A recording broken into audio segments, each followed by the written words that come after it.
فرزند زہرا یہ حالات برے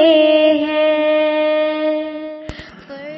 کاشانۂ بصیرت ایک ایسا مکمل یوٹیوب چینل جس پر محروم بصارت کے لیے بالخصوص اور تمام افراد کے لیے بالعموم سینکڑوں کی تعداد میں اسلامی کتب دستیاب ہیں۔ لہذا گزارش ہے کہ آپ اپنی ذمہ داری نبھاتے ہوئے کاشانۂ بصیرت کو سبسکرائب کرنے کے ساتھ ساتھ بیل آئیکن کو پریس کیجیے تاکہ آپ علم کے حصول کے ساتھ ساتھ مذہب اہل بیت کی اشاعت میں بھی اہم کردار ادا کرتے رہیں۔ کاشانۂ بصیرت، کاشانۂ بصیرت، کاشانۂ بصیرت۔ فرزند زہرا یہ حالات برے ہیں۔ اعوذ باللہ من الشیطان اللعین الرجیم، بسم اللہ الرحمن الرحیم۔ السلام علیکم۔ کاشانۂ بصیرت کے یوٹیوب چینل سے آپ سے مخاطب ہوں اور ہم پڑھ رہے ہیں عظیم الشان کتاب کلام امیر المومنین علیہ السلام شرح نہج البلاغہ، اور اس کتاب کو پڑھتے ہوئے الحمدللہ ہم پہنچ چکے ہیں خطبہ نمبر 214 پر، اور پیج نمبر ہے 173۔ آئیے کہ ہم اس کو شروع کرتے ہیں۔ بسم اللہ الرحمن الرحیم۔ وَمِن خُطْبَةٍ لَهُ علیہ السلام یاسف جوہر الرسول ویاسف العلماء ویعظ بالتقوی۔ امام کے خطبوں میں سے خطبہ جس میں آپ پیغمبر اکرم کی باطنی صفات اور علماء کے اوصاف پر گفتگو فرماتے ہیں اور تقوی کی نصیحت کرتے ہیں۔ خطبے کی سند: مرحوم سید رضی رحمۃ اللہ علیہ کے دور کے بعد کے بعض علماء جیسے احمدی نے غرر الحکم میں اس خطبے کو تھوڑے سے فرق کے ساتھ نقل کیا ہے، جس سے معلوم ہوتا ہے کہ ان کے پاس نہج البلاغہ کے علاوہ کوئی دوسرا ماخذ تھا۔ خطبہ ایک نگاہ میں، جیسا کہ اشارہ ہوا، یہ خطبہ دراصل 3 حصوں سے تشکیل پایا ہے۔ پہلے حصے میں پروردگار کی عدالت کی گواہی دینے کے بعد پیغمبر اکرم صلی اللہ علیہ وسلم کی نمایاں صفات کی جانب اشارہ ہوا، جس سے اس بات کی نشاندہی ہوتی ہے کہ پیغمبر کی ذات کا خمیر ہر جہت سے پاک تھا، اور ضمناً خدا کی اپنے اطاعت گزاروں کی نصرت اور امداد کی جانب اشارہ بھی ہے۔ دوسرے حصے میں امام ربانی علماء اور ان کے نمایاں اوصاف اور لوگوں کے ساتھ ان کے برتاؤ کے انداز پر گفتگو فرماتے ہیں۔ تیسرے حصے میں مختصر اور پرمعنی پیرائے میں بہت سی نصیحتیں فرماتے ہیں، جن پر عمل کے طفیل انسانوں کے وجود میں تقوی کی روح پروان چڑھتی ہے۔ پہلا حصہ شروع ہو رہا ہے وَأَشْهَدُ أَنَّهُ عَدْلٌ عَدَلَ وَحَكَمٌ فَضْلًا، اور ختم ہو رہا ہے فِيهِ كَفَاءٌ لِمُكْتَفٍ وَشِفَاءٌ لِمُشْتَفٍ۔ ترجمہ: میں گواہی دیتا ہوں کہ وہ ایسا عادل ہے کہ جس نے عدل کی راہ اختیار کی ہے، وہ ایسا حکم ہے جو حق و باطل کو الگ الگ کرتا ہے، اور میں گواہی دیتا ہوں کہ محمد صلی اللہ علیہ وسلم، اللہم صلی علی محمد وعلی محمد، اس کے بندے اور رسول اور اس کے بندوں کے سردار ہیں۔ جب اللہ نے نسل انسانی کو 2 الگ شاخوں میں تقسیم کیا تو آپ کو ان میں سے بہترین شاخ میں قرار دیا۔ آپ صلی اللہ علیہ وسلم کے نسب میں کسی بدکار کا ساجہ اور کسی فاسق کی شرکت نہیں۔ دیکھو، اللہ نے بھلائی کے لیے اہل حق کے لیے ستون اور اطاعت کے لیے سامان حفاظت مہیا کیا ہے۔ ہر اطاعت کے موقع پر تمہارے لیے اللہ کی طرف سے نصرت اور تائید تمہارا ہاتھ تھامنے کے لیے موجود ہوتی ہے، جس کو اس نے زبانوں سے ادا کیا اور اس سے دلوں کو ڈھارس دی ہے۔ اس میں بے نیازی چاہنے والوں کے لیے بے نیازی اور شفا چاہنے والوں کے لیے شفا ہے۔ شرح و تفسیر: پیغمبر اکرم کا پاک نسب، یہ ہیڈنگ ہے۔ لکھتے ہیں امام علی مقام دوسرے بہت سے خطبوں کی مانند اس خطبے کا آغاز بھی شہادتین سے کرتے ہیں، اگرچہ وہ وَأَشْهَدُ میں موجود واو سے پتہ چلتا ہے کہ اس سے قبل کچھ مطالب تھے۔ آپ فرماتے ہیں بسم اللہ الرحمن الرحیم، میں گواہی دیتا ہوں۔ ترجمہ: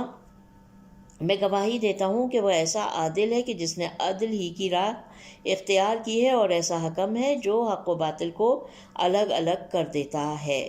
اور میں گواہی دیتا ہوں کہ محمد صلی اللہ علیہ وسلم، اللہم صلی اللہ محمد وعلی محمد، اس کے بندے اور رسول اور اس کے بندوں کے سردار ہیں۔ عدالہ کی تعبیر جو کہ مصدری معنی کی حامل ہے، تاکید کی خاطر ہے، یعنی خدا کی ذات میں عدل ہے، اور عدالہ کا لفظ جو کہ پہلے ماضی کی صورت میں اس کے بعد آیا ہے، مزید تاکید کی خاطر ہے، اور حکمن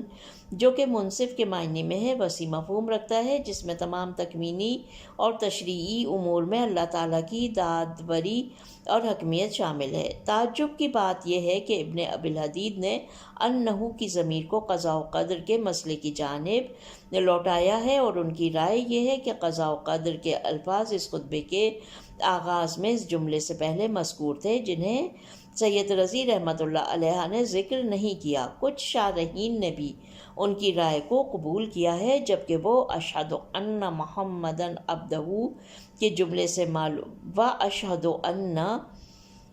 محمدن عبدہ کے جملے سے معلوم ہوتا ہے کہ اس سے پہلے والی شہادت کا تعلق پروردگار سے ہے، اور اس کے علاوہ حکمن فاضلہ خدا کی صفات ہے، نہ کہ قضاء و قدر کی۔ مندرجہ بالا جملے میں پیغمبر اکرم کی رسالت سے قبل عبودیت کے ساتھ توصیف اس بات کی نشاندہی کرتی ہے کہ انسان کے لیے سب سے زیادہ فخر کی بات خدا کی بندگی ہے، اور سید عبادہ یعنی بندوں کا سردار کی تعبیر اسی معنی کے لیے تاکید ہے۔ جی ہاں، جو کچھ بھی ہے خدا کی بندگی میں ہے۔ اس کے بعد امام پیغمبر اکرم کے اوصاف کو بیان کرتے ہوئے فرماتے ہیں، ترجمہ: جب اللہ نے نسل انسانی کو دو الگ شاخوں میں تقسیم کیا تو آپ صلی اللہ علیہ وسلم کو ان میں سے بہترین شاخ میں قرار دیا۔ یہ جملہ اس جانب اشارہ ہے کہ آپ کے وجود کا نور حضرت آدم کے صلب میں موجود تھا، پھر ایک صلب سے دوسرے صلب میں منتقل ہوتا رہا، اور جب کسی نسل سے اولادیں دنیا میں آتی آپ کا وجود ان میں سے بہترین شاخ میں منتقل ہو جاتا، اور یہ راستہ بہترین صلب کے ساتھ طے ہوتا رہا، یہاں تک کہ آپ کا وجود حضرت عبداللہ کے صلب میں وارد ہوا، اور وہاں سے حضرت آمنہ علیہ السلام کے رحم میں منتقل ہو گیا۔ اس کے بعد امام مزید فرماتے ہیں کہ آپ کے نظم میں کسی بدکار کا ساجہ اور کسی فاسق کی شرکت نہیں۔ یہ وہی مطلب ہے جو زیارت وارثہ میں نواز رسول حضرت امام حسین علیہ السلام اللہم صلی اللہ محمد وعلی محمد کے بارے میں آیا ہے۔ ترجمہ: میں گواہی دیتا ہوں کہ آپ باپوں کے اعلیٰ صلبوں اور پاک و پاکیزہ رحموں میں نور کی صورت تھے، اور دور جاہلیت اپنی تمام تر آلودگیوں کے ساتھ آپ کو آلودہ نہ کر پایا، اور نہ اس کی سیاہ پوشاکیں آپ کو پہنائی جا سکیں۔ اسی کے مشابہ مطلب پیغمبر کے بارے میں وارد ہوا ہے، چنانچہ آپ فرماتے ہیں، ترجمہ: اللہ مجھے مسلسل پاک باپوں کے صلبوں سے پاک دامن ماؤں کے رحموں میں منتقل کرتا رہا، یہاں تک کہ میں متولد ہوا، جبکہ میں جاہلیت کی آلودگیوں سے آلودہ نہیں ہوا۔ اس خطبے میں اور روایت اور زیارت نامے کی مذکورہ گزشتہ تعبیر میں پیغمبر اکرم کی اعلیٰ فضیلت کے بیان کے علاوہ ہمارے لیے ایک درس بھی ہے کہ بلند مقام و مرتبے تک پہنچنے کے لیے تربیت کا دور باپ کے صلب اور ماں کے رحم سے شروع ہوتا ہے، اور وراثت انسان کی شخصیت کو تشکیل دینے کے عوامل و اسباب میں سے ایک ہے۔ اگرچہ فقط وراثت ہی عامل نہیں ہے، اس سلسلے میں باتیں بہت زیادہ ہیں جنہیں ہم موقع و مناسبت کے مطابق آئندہ کی بحثوں میں بیان کریں گے۔ اس کے بعد امام رسول اللہ کے پیروکاروں سے متعلق گفتگو فرماتے ہیں تاکہ اس بات کی نشاندہی کریں کہ آن حضرت کی تعلیمات کے زیر سایہ ہر دور میں کچھ گروہ تربیت پائیں اور ان کے مشن کو آگے بڑھائیں۔ ترجمہ: دیکھو، اللہ نے بھلائی کے لیے اہل حق کے لیے ستون اور اطاعت کے لیے سامان حفاظت مہیا کیا ہے۔ امام کا یہ جملہ اس جانب اشارہ ہے کہ ہر دور میں اس راہ حق کے راہی موجود ہوتے ہیں، اور خیر حق اور اطاعت کا سلسلہ تعطل کا شکار نہیں ہوتا۔ یہ وہ لوگ ہیں جو مضبوط ارادوں اور پاک نیتوں کے حامل ہیں، اور اسی وجہ سے توفیقات الہی ان کے شامل حال ہوئی ہیں۔ للحق دعائم وللطاعت اصابا کا جملہ ممکن ہے کہ ائمہ معصومین اور پیغمبر کے اوصیاء کی جانب اشارہ ہو کہ حق کے حامی اور حکم خداوندی کے مطیع تھے، جیسا کہ زیارت جامعہ میں ہم پڑھتے ہیں۔ ترجمہ: حق ہمیشہ آپ علیہ السلام کے ساتھ اور آپ علیہ السلام کے درمیان آپ علیہ السلام کی جانب سے ہے، اور آپ علیہ السلام کی جانب اس کی بازگشت ہے۔ آپ علیہ السلام اہل حق اور اس کا معدن ہے۔ بالخصوص اس معروف حدیث میں جسے شیعہ اور اہل سنت نے اپنی معروف کتب میں نقل کیا ہے، ہم پڑھتے ہیں کہ علی حق کے ساتھ ہیں اور حق علی علیہ السلام کے ساتھ ہے۔ اللہم صلی اللہ محمد وآل محمد، جس جانب وہ گھومتے ہیں حق بھی ان کے ساتھ گھومتا ہے۔ سلسلہ کلام کو جاری رکھتے ہوئے امام علی مقام حق کے راہیوں کو بشارت دیتے ہیں کہ وہ اطاعت کی راہ میں حائل مشکلات کے سامنے تنہا نہیں ہے، خدائی امداد پہم ان کی مدد کے لیے پہنچتی ہے۔ آپ فرماتے ہیں، ترجمہ: ہر اطاعت کے موقع پر تمہارے لیے اللہ کی طرف سے نصرت اور تائید تمہارا ہاتھ تھامنے کے لیے موجود ہوتی ہے، جس کو اس نے زبانوں سے ادا کیا اور اس سے دلوں کو ڈھارس دی ہے۔ اس میں بے نیازی چاہنے والوں کے لیے بے نیازی اور شفا چاہنے والوں کے لیے شفا ہے۔ جی ہاں، خداوند متعال اپنے مومن بندوں کو تنہا اور بے آسرا نہیں رہنے دیتا، ان کی زبان کو گویا اور ان کے قلب اور ارادے کو مضبوطی عطا کرتا ہے۔ یہ چیز قرآن میں متعدد جگہوں میں نظر آتی ہے۔ حضرت موسیٰ علیہ السلام اللہ سے گویائی پر دسترس طلب کرتے ہیں اور خدا انہیں عطا کر دیتا ہے۔ اس کے علاوہ حضرت ہارون علیہ السلام کو ان کی مدد کے لیے بھیجتا ہے اور اس بات پر زور دیتا ہے کہ تم تنہا نہیں ہو، میں تمہارے ساتھ ہوں، میں سب سنتا ہوں اور دیکھتا بھی ہوں۔ اور ایک اور جگہ فرماتا ہے، یہ تھی سورہ طٰہٰ کی آیت نمبر 46 کا ترجمہ، کہ میں تمہارے ساتھ ہوں، سب کچھ سنتا اور دیکھتا ہوں۔ اب ایک اور جگہ یعنی سورہ ابراہیم کی آیت نمبر 27 میں خداوند متعال فرماتا ہے، ترجمہ: وہ لوگ جو لوگ پکی بات کلمہ توحید پر صدق دل سے ایمان لا چکے، ان کو خدا دنیا کی زندگی میں بھی ثابت قدم رکھتا ہے اور آخرت میں بھی ثابت قدم رکھے گا۔ یہ وہی چیز ہے جس کا ہم ہر روز متعدد بار خدا سے تقاضا کرتے ہیں اور کہتے ہیں، بسم اللہ الرحمن الرحیم، ایاک نعبد و ایاک نستعین، خدایا ہم تیری ہی عبادت کرتے ہیں اور تجھی سے مدد چاہتے ہیں۔ یہاں پر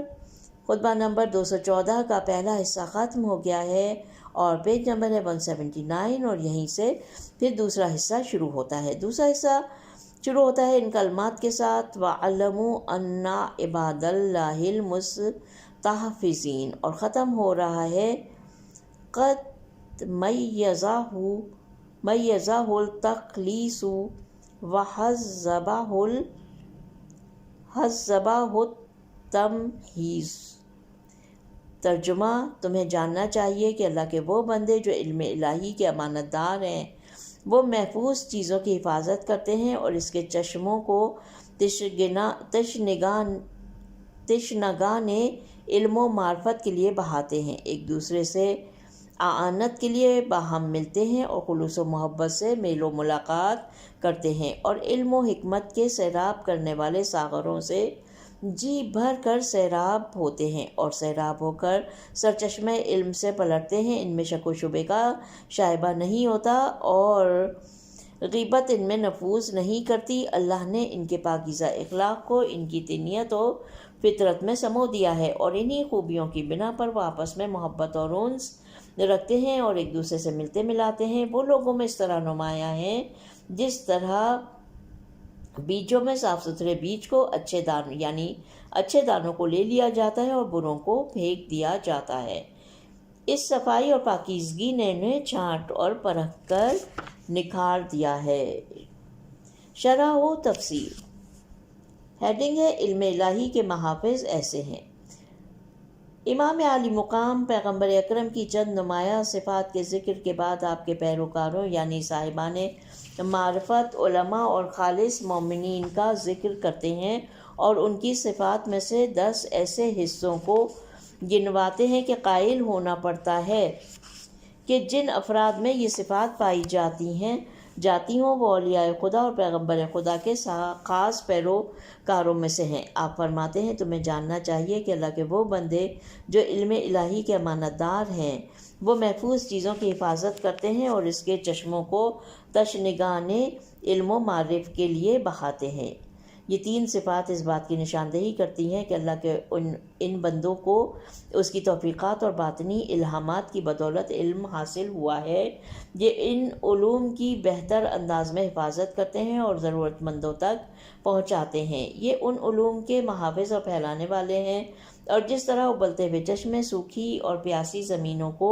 سیراب کرتے ہیں اور انواع اقسام کے پھولوں، پودوں، جڑی بوٹیوں اور درختوں کی پرورش کا باعث بنتے ہیں، یہ افراد بھی دین کو پھیلا کر پیاسوں کے دلوں کو سیراب کرتے ہیں اور انسانی فضیلتوں کو ان کے اندر پروان چڑھاتے ہیں۔ یسونونا مسو نحو کا جملہ شاید پہلے گزرے ہوئے مطلب کی جانب اشارہ ہو، یعنی وہ الہی علوم کو نااہلوں کی دسترس سے محفوظ رکھتے ہیں، اور شاید اس جانب اشارہ ہو کہ وہ ان علوم کی بہتر حفاظت کرتے ہوئے انہیں تالیف تصنیف کر کے ایک نسل سے دوسری نسل کو منتقل کرتے ہیں۔ امام گفتگو کو جاری رکھتے ہوئے صاحبان معرفت، علماء اور خاص مومنین کے 4 مزید اوصاف کی جانب اشارہ کرتے ہوئے فرماتے ہیں ولایت اور دوستی کے ساتھ ایک دوسرے سے میل جول کرتے ہیں اور علم و حکمت کے سیراب کرنے والے ساغروں سے جی بھر کر سیراب ہوتے ہیں اور سیراب ہو کر سرچشمہ علم سے پلٹتے ہیں۔ امام نے گزشتہ حصے میں ان ربانی علماء کے علمی پہلوؤں کی جانب اشارہ فرمایا اور اس حصے میں ان کے عملی پہلوؤں کی جانب اشارہ فرماتے ہیں۔ تواصل بالولایتہ سے شاید اللہ اور اس کے اولیاء کی ولایت مقصود ہو جو کہ اس گروہ کو ایک دوسرے سے جوڑے ہوئے ہے، یا ولایت دوستی اور محبت کے معنوں میں ہو جس کے باعث ان میں باہمی قلبی تعلق ہے۔ وَيَتَعَلَّقُونَ بِالْمَحَبَّتِهِ کا جملہ اس جانب اشارہ ہے کہ وہ ملاقات کے وقت اپنے فعل اور قول میں اس قلبی محبت کا اظہار کرتے ہیں۔ تیسرا جملہ اس جانب اشارہ ہے کہ ان کی نشست و برخاست علم و حکمت کے تبادلے کا مرکز ہے، ان میں سے ہر ایک دوسرے کو اپنے علم کے پیمانے کے حساب سے سیراب کرتا ہے، جیسا کہ چوتھے جملے میں آیا ہے وہ اپنی نشستوں سے کافی مقدار میں علم کے چشموں سے سیراب ہو کر اٹھتے ہیں۔ اس کے بعد امام مزید اوصاف کا ذکر کرتے ہوئے فرماتے ہیں ان میں شک و شبہ کا شائبہ نہیں ہوتا اور غیبت ان میں نفوذ نہیں کرتی۔ ریبہ کی تعبیر ممکن ہے کہ اس جانب اشارہ ہو کہ ان کے عقیدے اور ایمان کی بنیادیں اس قدر مضبوط ہیں کہ ان میں شک و تردد کی بالکل گنجائش نہیں، یا اس جانب اشارہ ہے کہ ان کی زندگی اس قدر صاف ستھری ہے کہ کسی کو بھی ان کے حسن نیت اور اعمال کی پختگی میں تردد نہیں ہوتا۔ وَلَا تُسْرِعُوا فِيهِمُ الْغِیبَةُ کا جملہ شاید اس جانب اشارہ ہو کہ وہ غیبت میں اپنے دامن کو آلودہ نہیں کرتے، یا وہ اس قدر پاک و پاکیزہ ہیں کہ دوسرے ان کی غیبت کرنے کا سوچ بھی نہیں سکتے۔ البتہ متعدد تفاسیر ایک دوسرے سے نہیں ٹکراتی اور سبھی مولا کے گزشتہ جملوں میں باہم جمع ہو سکتی ہیں۔ اس کے بعد امام تاکید کے طور پر فرماتے ہیں اللہ نے ان کے پاکیزہ اخلاق کو ان کی طینیت اور فطرت میں سمو دیا ہے۔ البتہ امام کی یہ تعبیر انسان کے اعمال کے اختیاری ہونے کے ساتھ متصادم نہیں ہے، کیونکہ انسان جب اپنے اختیار سے اللہ کی جانب قدم بڑھاتا ہے تو خدائی مدد اور تائید اس کے شامل حال ہوتی ہے، اور اس کے علاوہ اللہ نے تمام انسانوں کے وجود کے اندر خیر اور سعادت کی بنیادیں ہموار کر دی ہیں تاکہ وہ ان سے فائدہ اٹھاتے ہوئے تکامل کے راستے کو طے کریں۔ اس کے بعد امام ان ربانی عالموں کی 2 مزید صفات کی جانب اشارہ فرماتے ہیں۔ انہی خوبیوں کی بنا پر وہ آپس میں محبت اور انس رکھتے ہیں اور ایک دوسرے سے ملتے ملاتے ہیں۔ جی ہاں، ان کی باہمی محبت خدا کی خاطر ہے، مادی فوائد، حیوانی خواہشات اور دنیاوی معاملات میں ان کا اشتراک ان کی باہمی دوستی اور تعاون کا سبب نہیں ہے۔ اس فقرے کے اختتام پر امام ایک دلچسپ تشبیہ کے ساتھ تمام انسانوں میں سے اس گروہ کے انتخاب کی کیفیت کو بیان کرتے ہیں۔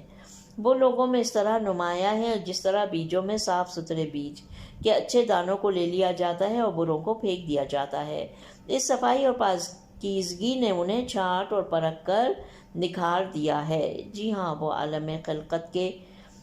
چیدہ بیج ہیں جنہیں جہان ہستی کے باغبان نے ترتیب دینے اور منزل کلام پر پہنچانے کے لیے منتخب کیا ہے، اور اپنی توفیق، تائید اور امداد کے ذریعے ایسے شجرہ طیبہ کی صورت میں لے آیا جس کی شاخیں ہمیشہ سرسبز رہتی ہیں۔ بزرگ علماء جو کہ ان صفات کے مالک ہیں اور اللہ کی عنایات کے زیر سایہ ہیں، تکامل کے مراحل کو طے کرتے ہیں اور روز بروز خدا سے مزید قریب ہوتے جاتے ہیں اور بلا وجہ اس مقام تک نہیں پہنچتے ہیں۔ وہ اپنی اصلاح، دل سے خواہشات نفسانی کی میل کچیل کی صفائی، نیتوں کو خالص کر کے اور اللہ کی سخت آزمائشوں کو سر کرنے کے بعد اس مقام تک پہنچتے ہیں، اور جو کوئی ان کے راستے پر گامزن ہوگا وہ بھی انہی کے جیسے مقدر کا مالک بنے گا۔ خداوند عالم سے دعا کرتے ہیں ہم یہاں پر کہ پروردگار عالم ہمیں بھی اتنا ہی صاف، خالص اور میل کچیل سے عاری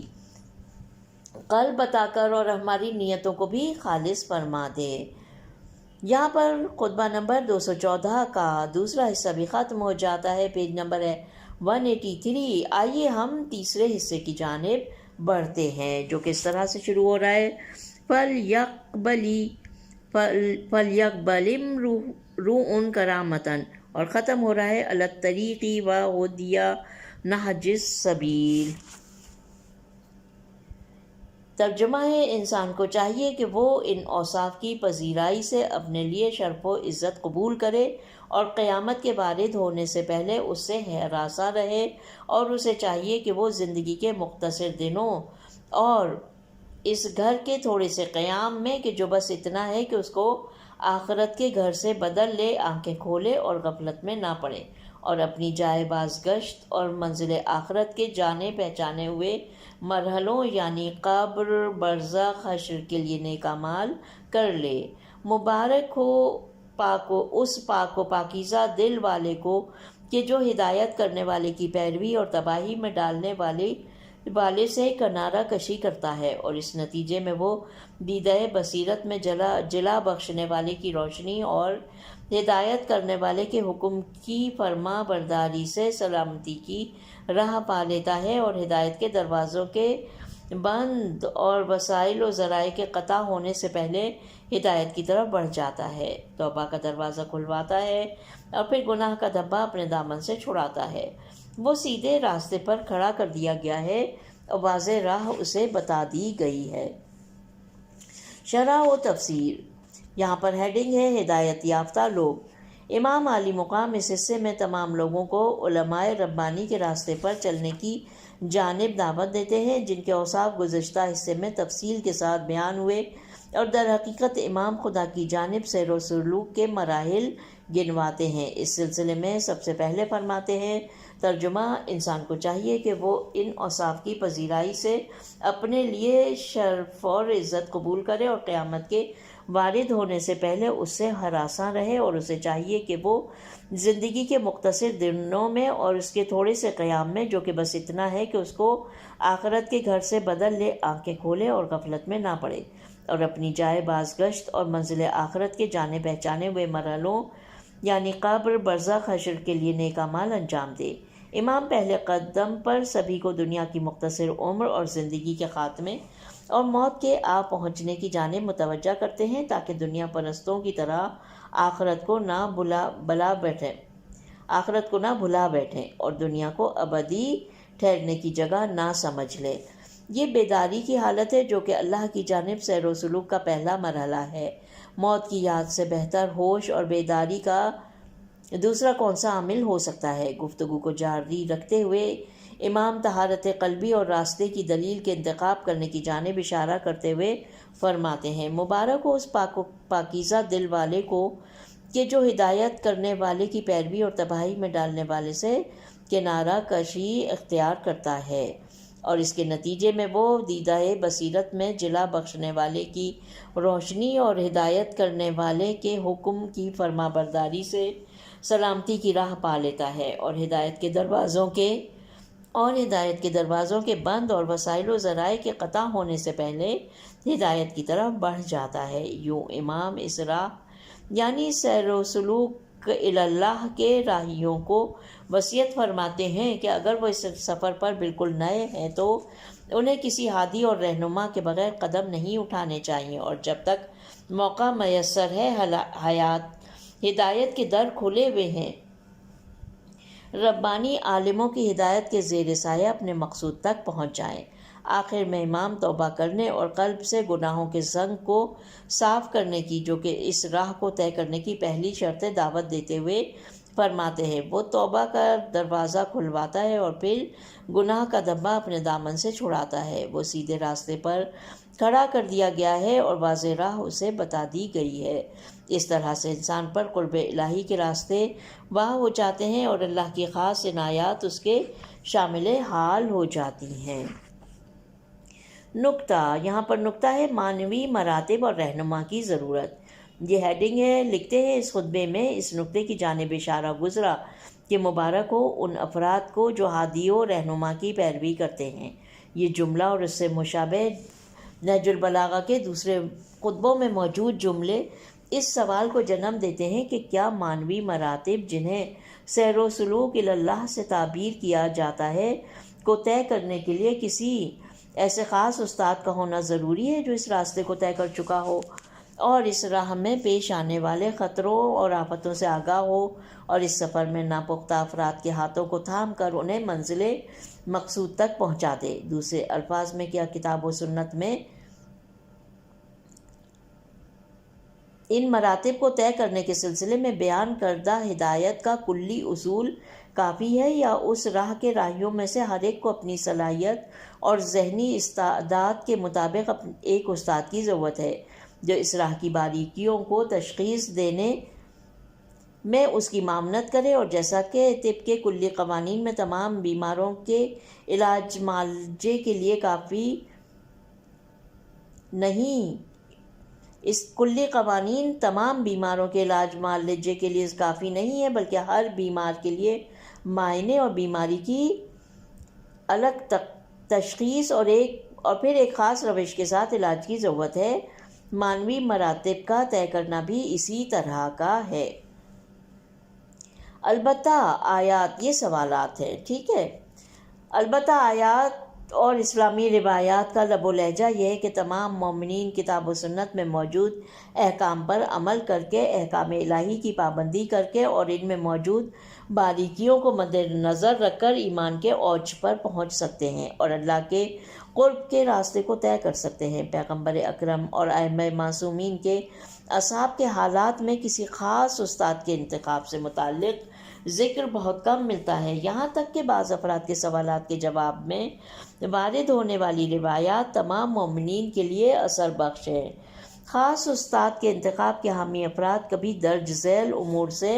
استدلال کرتے ہیں۔ نمبر 1، حضرت موسیٰ علیہ السلام اور حضرت خضر علیہ السلام کی داستان سے معلوم ہوتا ہے کہ اللہ نے حضرت موسیٰ کے لیے ایک رہنما استاد کا انتخاب فرمایا اور آپ ان کے دیے ہوئے دستور پر کاربند رہنے کے پابند تھے۔ نمبر 2، حضرت موسیٰ اور حضرت شعیب علیہ السلام کی داستان بھی ممکن ہے اسی قبیل کی ہو۔ نمبر 3، حضرت لقمان اور ان کے بیٹے کی داستان میں بھی اسی طرح کے آثار ملتے ہیں۔ نمبر 4، بسم اللہ الرحمن الرحیم، فاسألوا اہل الذکر ان کنتم لا تعلمون، سورہ انبیاء کی آیت نمبر 7 کی سوال والی آیت بے خبر افراد کو حکم دیتی ہے کہ وہ اپنی علمی اور فکری مشکلات کو باخبر افراد سے سوال کے ذریعے حل کریں۔ نمبر 5، نہج البلاغہ کے خطبہ نمبر 105 میں امام فرماتے ہیں، اے لوگو اپنی فکر کے چراغ کو باعمل واعظوں کی گفتار کے شعلے سے روشن کر دو نمبر 6، حضرت امام سجاد علیہ السلام اللہم صلی اللہ محمد وآل محمد نے فرمایا، جسے کوئی ہدایت دینے والا، میں ترجمہ پڑھ رہی ہوں، دانا فرد میسر نہ ہو وہ گمراہ ہو جاتا ہے، اور جسے مدد کرنے والا سادہ لوح ساتھی میسر نہ ہو وہ کمزور پڑ جاتا ہے۔ نمبر 7، اس خطبے میں آئی ہوئی تعبیریں بھی اس مطلب پر گواہ ہیں، لیکن جو کچھ دلیل کے طور پر اوپر ذکر ہوا اس میں بحث اور اختلاف کی گنجائش ہے، اس لیے کہ حضرت موسیٰ علیہ السلام اور حضرت خضر علیہ السلام کی داستان کا جیسا کہ قرآنی آیات سے استفادہ ہوتا ہے اس مسئلے سے کوئی تعلق نہیں ہے، کیونکہ حضرت موسیٰ کو حضرت خضر سے جہان انسانیت کے اسرار کے علوم سیکھنے کی ذمہ داری دی گئی تھی، تاکہ وہ ان بعض حوادث پر جو کہ انہیں ناگوار محسوس ہوتے ہیں تنقید اور اعتراض نہ کریں اور اپنے کام کو آگے بڑھائیں، اور اس چیز کا معنوی مراتب اور سیر و سلوک اللہ سے کوئی تعلق نہیں۔ حضرت موسیٰ اور حضرت شعیب کی داستان میں بھی اس مسئلے کا تھوڑا شائبہ بھی نہیں پایا جاتا ہے۔ البتہ اس بات کا انکار نہیں کیا جا سکتا کہ جو فرد کئی سال پیغمبر اکرم کی خدمت میں گزار چکا ہو، اس نے آن حضرت سے بہت سے مطالب اور تجربات سیکھے ہوں گے۔ حضرت لقمان اور ان کے بیٹے کی داستان میں بھی کچھ کلی احکامات پائے جاتے ہیں جو کہ عمومی پہلو کے حامل ہیں، اور قرآن میں اللہ نے انہیں سبھی لوگوں کے لیے ذکر کیا ہے۔ سوال والی آیت عالموں اور مجتہدین کی تقلید کے مسئلے سے مناسبت رکھتی ہے، جیسا کہ علم اصول کی کتب میں اس آیت سے استدلال کیا گیا ہے۔ بحار الانوار اور نہج البلاغہ کے بعض خطبوں میں بھی اس مطلب کی جانب اشارے ملتے ہیں۔ المختصر یہ کہ اگر ہم معنوی مراتب کو طے کرنے کے سلسلے میں ایک رہنما استاد کے انتخاب کو لازمی شرط قرار دیں تو یہ قرآن اور پیغمبر کے اصحاب اور ائمہ ہدیٰ کی سنت اور سیرت کے ظاہر سے موافق نہیں ہے، لیکن اگر اسے اس راستے کو طے کرنے کے سلسلے میں ممدوح و معاون سمجھیں تو بہتر ہوگا۔ لیکن ایک بنیادی نقطے سے غافل نہیں رہنا چاہیے کہ پوری تاریخ اور یہاں تک کہ اس دور میں بھی نااہل اور گمراہ لوگوں نے اس موضوع سے غلط فائدہ اٹھایا ہے، اور اس موضوع نے صوفی افکار کو جنم دیا ہے، اور یہ نہ صرف خدا کے قرب کا باعث نہیں بنا بلکہ خدا سے دوری کا سبب بن گیا ہے۔ اگر کسی فرد کو واقعاً کسی ایسے استاد کی ضرورت ہو تو اسے استاد کے انتخاب میں بہت دقت سے کام لینا چاہیے، کہیں ایسا نہ ہو کہ اسے خضر راز سمجھ کر خود کو کسی شیطان کے سپرد کر دے۔ اس مقام پر ہم پاک دل نوجوانوں کو جو کہ ایسے استاد کی جستجو میں رہتے ہیں یہ وصیت کرتے ہیں کہ سب سے پہلے اگر ہو سکے تو نیک اور پارسا اور معروف عالموں کی تحریر کردہ کتب سے استفادہ کریں، اور بعد کے مرحلے میں مکمل صلاح و مشورے کے بعد اپنے لیے کسی استاد کا انتخاب کریں۔ یہ نقطہ بھی قابل ذکر ہے کہ بعض کی رائے ہے کہ اگر استاد کی ضرورت ہے تو بھی راستے پر چلنے سے پہلے اس کی ضرورت پڑتی ہے، لیکن راستے پر نکل پڑنے کے بعد کسی خاص استاد کی ضرورت نہیں، بلکہ کتاب و سنت کی عمومی تعلیمات سے اس راہ میں بہرہ مند ہو سکتے ہیں۔ البتہ روایات اور اسلامی تاریخ سے استفادہ ہوتا ہے کہ پیغمبر اکرم اور ائمہ معصومین کے کچھ خاص اصحاب ہوا کرتے تھے جو کہ ان حضرات کے محرم راز اور ان کے اسرار کے حامل تھے، جیسے پیغمبر کی نسبت مولا علی علیہ السلام، کمیل، ازبق بن نباتہ، میثم تمار اور رشید حجری جیسے اصحاب۔ لیکن اس موضوع کا معنوی مراتب سیر و سلوک اللہ میں استادی اور شاگردی کے مسئلے سے کوئی تعلق نہیں ہے کہ استاد اس راستے کو طے کرنے کے سلسلے میں ہر روز ایک نیا دستور معین کرے اور ہر شاگرد کے لیے اس سے مخصوص کوئی دستور مد نظر رکھا جائے، بلکہ جیسا کہ کہا گیا ہے وہ اسرار کے محافظ اور معصومین کے علوم کے حاملین میں سے تھے۔ ایسے علوم کے ہر کسی میں ان علوم کے ادراک اور حفظ کی صلاحیت نہیں تھی، جبکہ اس میں شک نہیں کہ ایسے استاد کی موجودگی کو جو قابل اعتماد و اطمینان ہو اور جس کی معلومات اور تجربات سے معنوی مراتب کو طے کرنے کے سلسلے میں استفادہ کیا جا سکتا ہو، غنیمت جاننا چاہیے۔ لیکن ایسا بھی نہیں ہے کہ انسان کتاب و سنت میں موجود کلی احکامات اور اسلامی پیشواؤں کی زندگی کی تاریخ سے اس راہ کو طے کرنے کے سلسلے میں استفادہ نہ کر پائے۔ ضرورت اس امر کی ہے کہ انسان اس راستے کو طے کرنے کا عزم اور قوی ارادہ رکھتا ہو، اور اگر خدا پر توکل رکھتا ہو تو وہ یقیناً حمایت اور رہنمائی فرماتا ہے۔ اس خطبے کے اختتام پر امام ایک بار پھر تاکید کرتے ہیں کہ بہت سے مفاد پرست اور ہوس باز یا غافل اور گمراہ افراد اس مسئلے کی آڑ میں بہت سے جوانوں کو گمراہ کرتے ہیں اور ان سے غلط فائدہ اٹھاتے ہیں۔ انسان یا پیر طریقت اور مرشد کے روپ میں ظاہر ہونے والے ان شیاطین سے شدت کے ساتھ بچے رہنا چاہیے۔ یہاں پر خطبہ نمبر 214 ختم ہو جاتا ہے اور پیج نمبر ہے 189۔ آئیے ہم امام کے کلام سے کچھ دیر اور جڑے رہنے کے لیے خطبہ نمبر 215 پڑھتے ہیں۔ پروردگار عالم ہمیں یہ توفیق دے کہ ہم اس خطبے کو مکمل اسی ریکارڈنگ میں پڑھ سکیں۔ خطبہ نمبر 215 اور پیج نمبر ہے 191۔ بسم اللہ الرحمن الرحیم۔ وَمِن دَعَائِلِ لَهُ علیہ السلام کَانَ يَدْعُو بِهِ کثیرا۔ امام کے وہ دعائیہ کلمات جو اکثر آپ کی زبان مبارک پر جاری ہوتے تھے۔ دعا کی سند کتاب مصادر نہج البلاغہ میں آیا ہے کہ اس دعا کو سید ابن باقی محقق ہلی کے ہم عصر نے نہج البلاغہ کی مانند کتاب اختیار میں ذکر کیا ہے۔ بجز آخری جملے کے انہوں نے اسے دوسرے انداز میں ذکر کیا ہے اور اس کے بعد چند مزید جملوں کا اضافہ کیا ہے، جس سے پتہ چلتا ہے کہ انہوں نے اس دعا کو نہج البلاغہ کے علاوہ کسی دوسرے ماخذ سے لیا ہے۔ خطبہ نمبر 225 کے ذیل میں اس دعا کے ماخذوں کی جانب مزید اشارے دیے گئے ہیں۔ دعا ایک نگاہ میں، یہ دعا جو در حقیقت چند پرمعنی اور بہت گراں قدر دعائیہ کلمات پر مشتمل ہے اور جسے امام اکثر اوقات اپنی زبان مبارک پر جاری کرتے تھے، دو حصوں سے تشکیل پائی ہے۔ پہلا حصہ خدا کی ان مادی اور معنوی نعمتوں پر اس کی حمد اور شکر پر مشتمل ہے جو اس نے ہمیں عطا کی مگر ہم سے چھینی نہیں۔ دوسرا، اس حصے میں امام خداوند تعالیٰ سے کچھ درخواستیں کرتے ہیں جن میں سے ہر ایک درخواست کو مختصر پرمعنی اور لفظ اللہم کے ساتھ شروع فرماتے ہیں، اور غالباً ان دعاؤں میں معنوی پہلو پایا جاتا ہے، ہر چند مادی پہلو سے بھی خالی نہیں ہے، اور مناسب ہے کہ یہ دعا نماز کے بعد یا قنوت میں اور ان اوقات میں کہ جن میں انسان دعا میں مشغول ہے پڑھی جائے اور اس دعا کا پڑھنے والا اس کی برکات سے بہرہ مند ہو جائے۔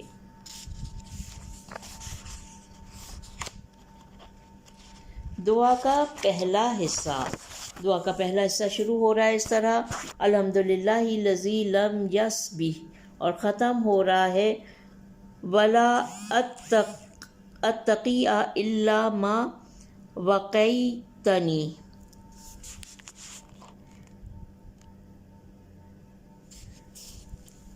ترجمہ ہے: تمام حمد اس اللہ کے لیے ہے جس نے مجھے اس حالت میں رکھا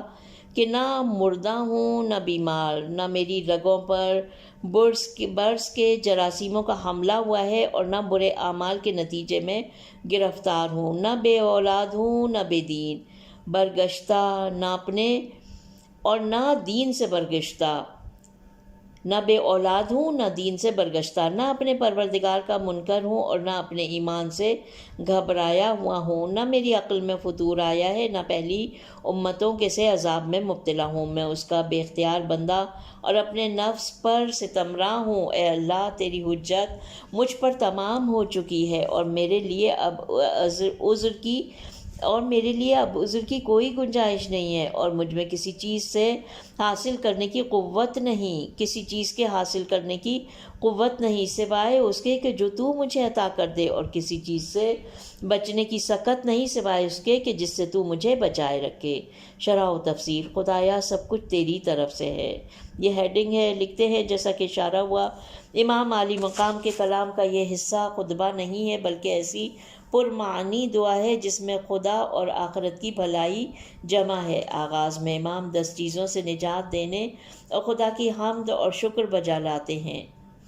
10 چیزوں سے نجات دینے پر خدا کی حمد اور شکر بجا لاتے ہیں، جس میں سے ہر ایک دنیا اور آخرت کی بدبختی کا باعث بن سکتی ہے۔ ان 10 میں سے 4 چیزوں کے بارے میں فرماتے ہیں: تمام حمد اس اللہ کے لیے ہے جس نے مجھے اس حال میں رکھا کہ نہ مردہ ہوں نہ بیمار، نہ میری رگوں پر برس کے جراثیموں کا حملہ ہوا ہے، نہ برے اعمال کے نتائج میں گرفتار ہوں، نہ بے اولاد ہوں۔ لم یصبح کا جملہ اس جانب اشارہ ہے کہ انسان اپنی زندگی میں تبھی کامیاب ہو سکتا ہے کہ جب اس کی صبح کا آغاز سلامتی اور فرحت کے ساتھ ہو، اور انسان کو خدا کی اس نعمت پر اس کا شکر گزار ہونا چاہیے۔ ولا مضروباً علی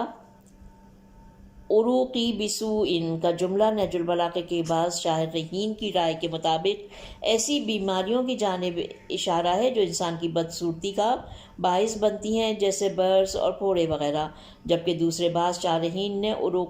کی تفسیر اعضاء بیان کی ہے اور اس جملے کو آدمی کے اعضاء کی سلامتی کی جانب اشارہ جانا ہے، جو کہ خدا کی ایک عظیم نعمت ہے۔ بعض شارحین نے عروق کو اس کے اصلی معنی میں لیا ہے، یعنی رگیں،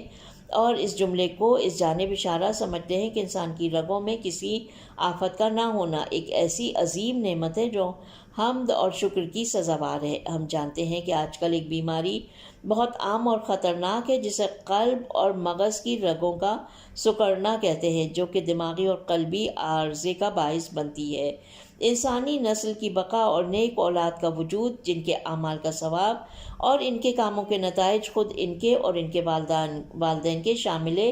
حال ہوتے ہیں، ایک اور عظیم نعمت ہے کہ جس کی جانب ولا مقطوعاً دابری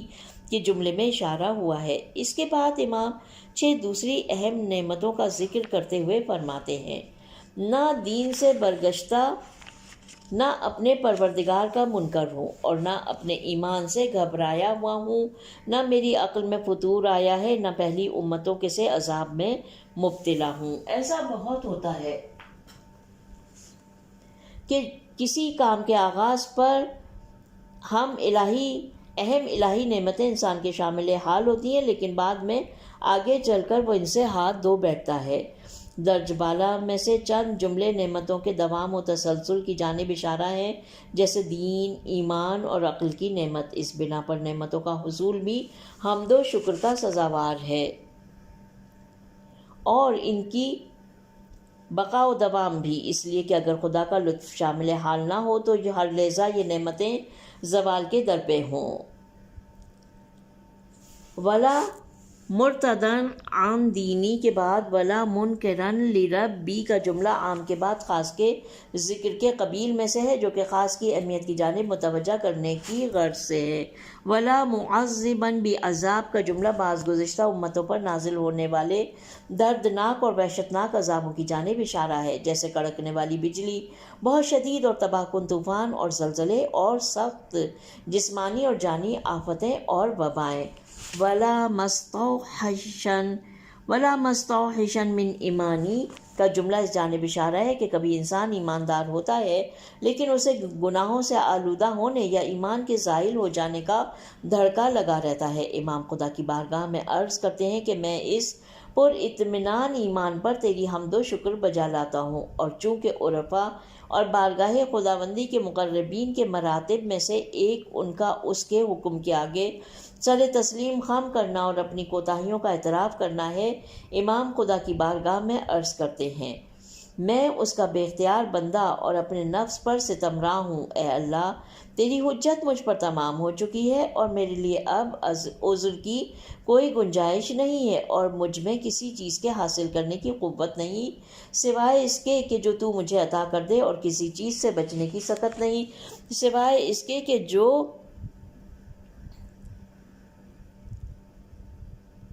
کہ سوائے اس کے کہ جس سے تو مجھے بچائے رکھے۔ انسان کے لیے سب سے بڑا فخر یہ ہے کہ وہ خدا کا بندہ ہو، اور یہ وہی چیز ہے جسے امام نے کسی دوسرے مقام پر فرمایا، الہی کفا بی اذن ان اکون لکا عبدا۔ غالباً اس کا میننگ یہی ہے کہ اے خدا، میرے عزت و شرف کے لیے یہی کافی ہے کہ میں تیرا بندہ ہوں۔ ظالباً لنفسی کی تعبیر اس جانب اشارہ ہے کہ انسان کبھی بھی پروردگار کی عبودیت کا حق ادا نہیں کر سکتا۔ جب پیغمبر اکرم خدا کی بارگاہ میں یہ عرض کرتے ہیں، الہی ما عبدنا کا حق کا عبادتک، تو دوسروں کو تو بجا طور پر اپنی کوتاہی کا اعتراف کرنا چاہیے۔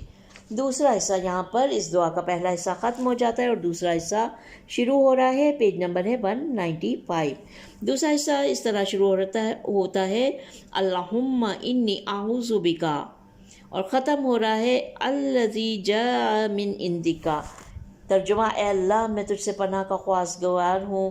کہ تیری ثروت کے باوجود فقیر و تہی دست رہوں، یا تیری رہنمائی کے ہوتے ہوئے بھٹک جاؤں،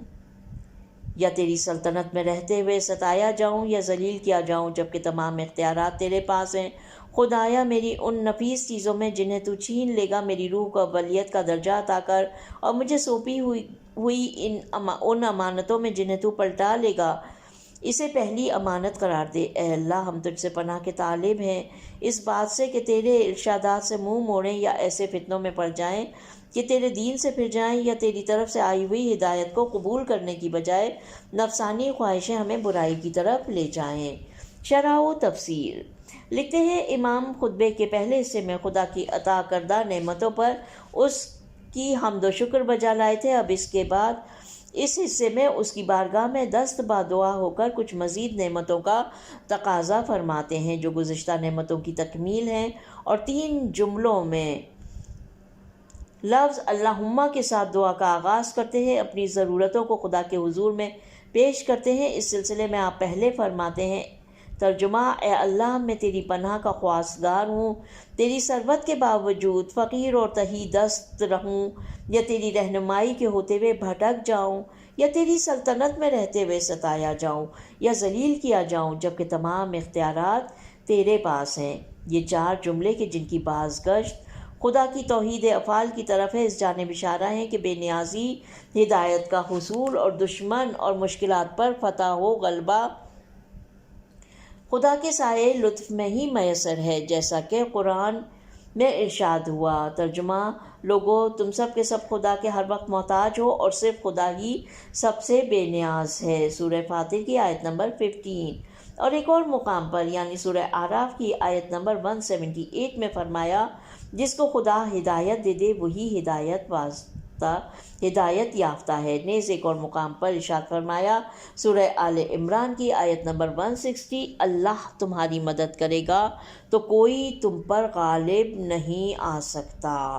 امام علی مقام اس دوسری دعا اور درخواست میں خدا کے حضور میں عرض کرتے ہیں، خدایا، میری ان نفیس چیزوں میں جنہیں تو چھین لے گا میری روح کو اولیت کا درجہ عطا کر، اور مجھے سونپی ہوئی ان امانتوں میں جنہیں تو پلٹا لے گا اسے پہلی امانت قرار دے۔ کریم دراصل گراں قدر شخص یا گراں قیمت اشیاء کے معنی میں ہے، اور مذکورہ بالا جملے میں